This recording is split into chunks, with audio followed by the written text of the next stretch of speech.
You know, I read a book not too long ago by a woman named Bronnie Ware down in Australia called The Top 5 Regrets of the Dying.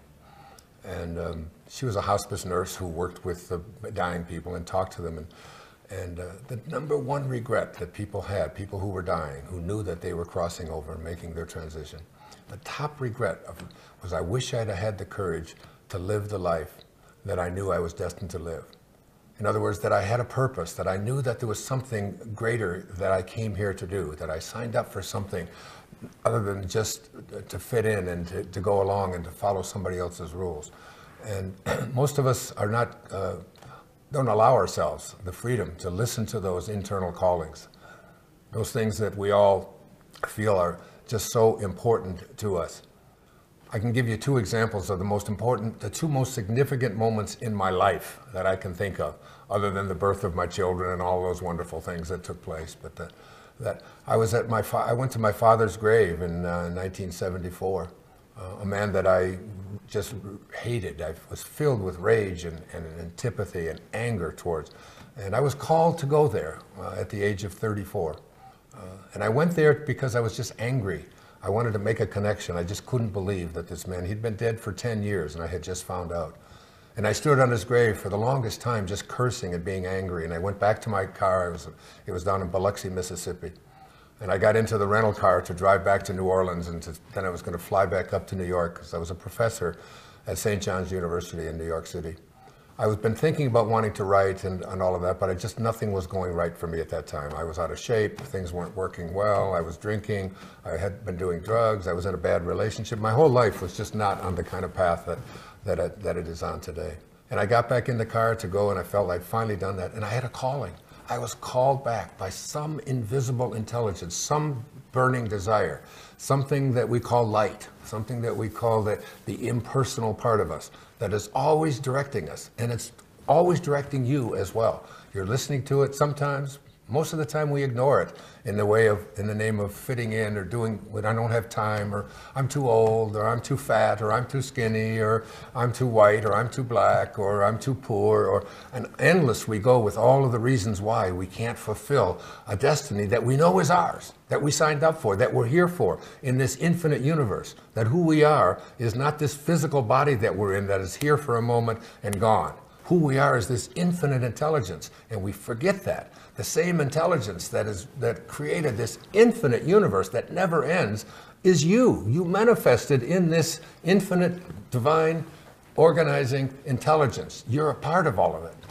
And I got a calling, and the calling for somehow said, go back. You're not complete. That's not why you were sent here. That's not why I wanted you to go to your father's grave. I went back. Something came over me at the age of 34. I have no idea what it was. I do know now that it was light, it was God, it was that divine intelligence, whatever you call it. What I said at that gravesite, from this moment on, as I send you love, I send you kindness. Who am I to judge you? Who am I to condemn you? Who am I to be critical of you? I don't even know what you were living through and why you had to do what you did. I send you love from now on. I'd never had another bad dream about him. I was never angry about him. But the most intriguing thing happened is that my life made an entire shift. A shift that all of us can make at any moment. We never know. These callings are so strong, and yet they're always there. After I left Biloxi, I flew up to New York, flew down to Fort Lauderdale. I had 2 weeks. I checked into a motel on A1A, the Spindrift Motel, and I wrote for 14 days. And I wrote a book called Your Erroneous Zones, which became one of the largest selling books in history. And it propelled my life in a whole new way. I stopped drinking. I started getting exercising more. My relationships all changed. The divine person that I was to meet showed up. My children showed up. Everything changed and shifted because I was willing to listen to that inner voice, that light that said, go back. Another time, just a few years later, it was 1976, I was driving on the Long Island Expressway from where I lived in Huntington, New York, into the city. I was about to receive tenure, which at that time I was 36 years old. I had written 3 textbooks. I was a star there as far as they were concerned. I was going to begin, to live a life in which I was going to be a professor for the rest of my life. Tenure, guaranteed employment for the rest of my life, something that everybody at the university longs for. I was ready for it. And I pulled off the Long Island Expressway as I was contemplating that. And I sat on the side of the shoulder there for about a half an hour, just watching the cars go by, wondering and asking myself, do I really want to get tenure and stay here and do what I've been doing? I've already done this. I know how to do it. Am I going to be in the same office doing the same thing? Am I going to live 90 years, or am I going to live 1 year 90 times over and over again?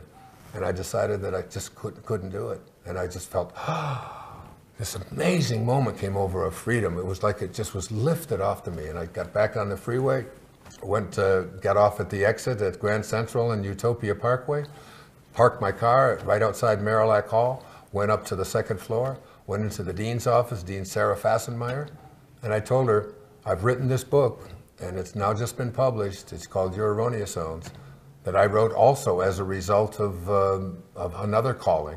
And I said, I've got to take it out to the world. I've got to talk about it. I appreciate the fact that I could work here for the rest of my life, but it's just not something that I can do. And she tried to get me to dissuade me from such a thing. These kinds of callings, we all have these. We know that we have a purpose. You already know that you have a purpose. You know, you're listening to that all the time. It's there.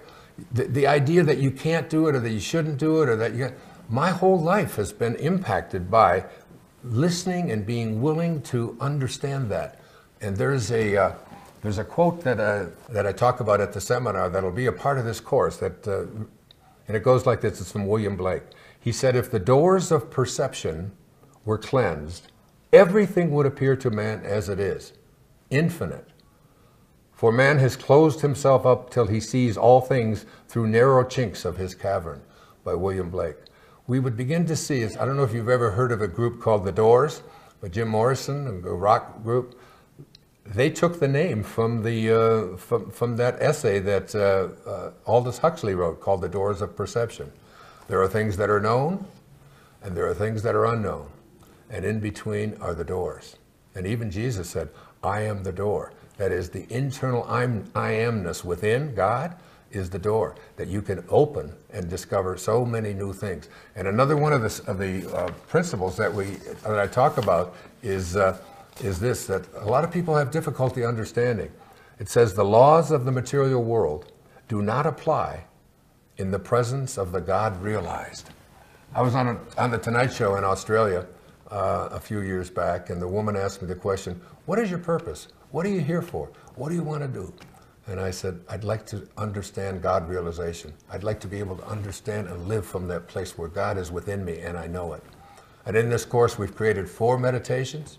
The importance of meditation, I can't stress it enough.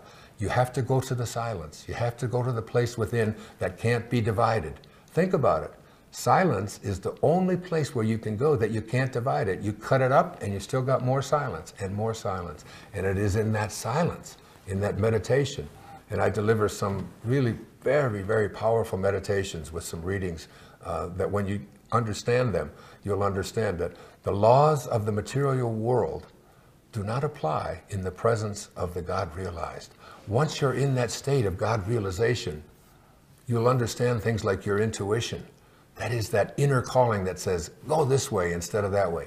Try this. Don't be afraid of that. Get rid of the fears that are so dominating your life. As Anita talks about fear and what a thing it was that created the cancer in her life, which allowed her to almost come to a place of dying.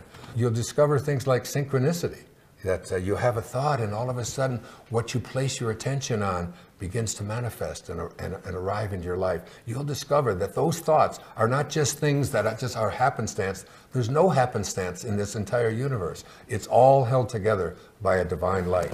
And one of my favorite readings I'd like to share with you is from the Life and Teachings of the Masters of the Far East. It said, it has been clearly stated that life lived by the average individual is hypnotic. That is, the majority of men and women are not living life as it was intended at all. Not 1 in a million feels the freedom to live what he inwardly feels he should live. He has come under the world's opinion of himself, and this opinion is what he obeys rather than the laws of his own being. In this respect, and to this degree, he is living under an hypnotic spell. It's like hypnosis. He lives under the delusion that he is a mere human being living in a merely material world and only hopes to escape it when he dies and goes to what he calls heaven. This is not the determination intended in the plan and purpose of life. Obedience to one's inner nature, the expression of life as he instinctively feels it ought to be expressed, is the very foundation of the life which the masters reveal as the only true mode of living. That is very powerful awareness, that you are not this body that you're in, this body that comes and goes. You are the invisible divine intelligence within, the same intelligence that allows a clay pot to exist.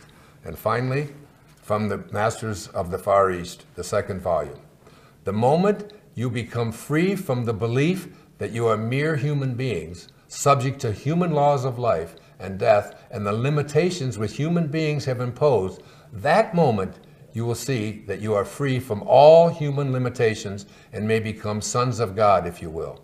The moment you realize that you are divine, that you are free from all limitations and possessed of the strength of divinity, and you know that this divinity is the place where being comes most directly in contact with God, man is then beginning to see and know that this divinity is not something to be injected into each other from without.